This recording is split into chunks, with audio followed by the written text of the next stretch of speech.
ഇന്നലെ എനിക്ക് ജോലിയുള്ളൊരു ദിവസമായിരുന്നേ. പിന്നെ ഫ്രൈഡേ ആണ്, വീക്കെൻഡാണ്. ഇതൊന്നുമല്ല, വാലന്റൈൻസ് ഡേ ആയിരുന്നു. വൈകുന്നേരം വരുമ്പോൾ ജസ്റ്റ് എന്ത് തരും എന്നായിരുന്നു ഞാൻ ചിന്തിച്ചുകൊണ്ടിരുന്നത്.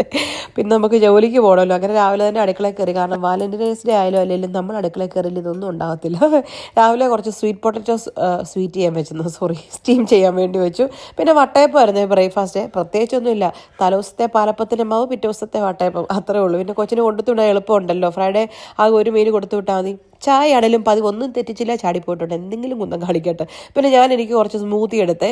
പിന്നെ ബ്രേക്ക്ഫാസ്റ്റിന് കൊച്ചിനെ പാക്ക് ചെയ്തു. പിന്നെ എൻ്റെ ബ്രേക്ക്ഫാസ്റ്റ് സാധനങ്ങളൊക്കെ എടുത്തു വെച്ചു. ഞാൻ കുറച്ച് അവോക്കാഡോ ഉണ്ടായിരുന്നു, അത് സാൻഡ്വിച്ച് ആക്കാമെന്ന് വിചാരിച്ചു. പക്ഷേ ഇതിനകത്ത് മെയിൻ ഹൈലൈറ്റ് അതൊന്നുമല്ല കേട്ടോ. രാവിലെ ഉണ്ടാക്കിയ സ്വീറ്റ് പൊട്ടറ്റോ ഇല്ലേ, അതും വട്ടയപ്പവും ഹോസ്പിറ്റലിൽ കൊണ്ടുപോകാൻ വേണ്ടിയിട്ട് ഞാൻ ഉണ്ടാക്കിയതാണ്. ഞാൻ വലിയ ഗമയ്ക്ക് ഹോസ്പിറ്റലിൽ ചെന്ന് പറഞ്ഞു, ഇന്ന് ഞാൻ നിങ്ങൾക്ക് എല്ലാവർക്കും വട്ടയപ്പം കൊണ്ടുവന്നിട്ടുണ്ടെന്ന്. തുറന്ന് നോക്കിയപ്പോൾ വട്ടയപ്പം പോയിട്ട് ഒരു വട്ടത്തിലുള്ള അപ്പം പോലും ഇല്ലായിരുന്നു. വെറുതെ ഞാൻ ചമ്മിപ്പോയി. എൻ്റെ ഒരു കാര്യമല്ലേ, രാവിലെ തന്നെ 3G ആയി.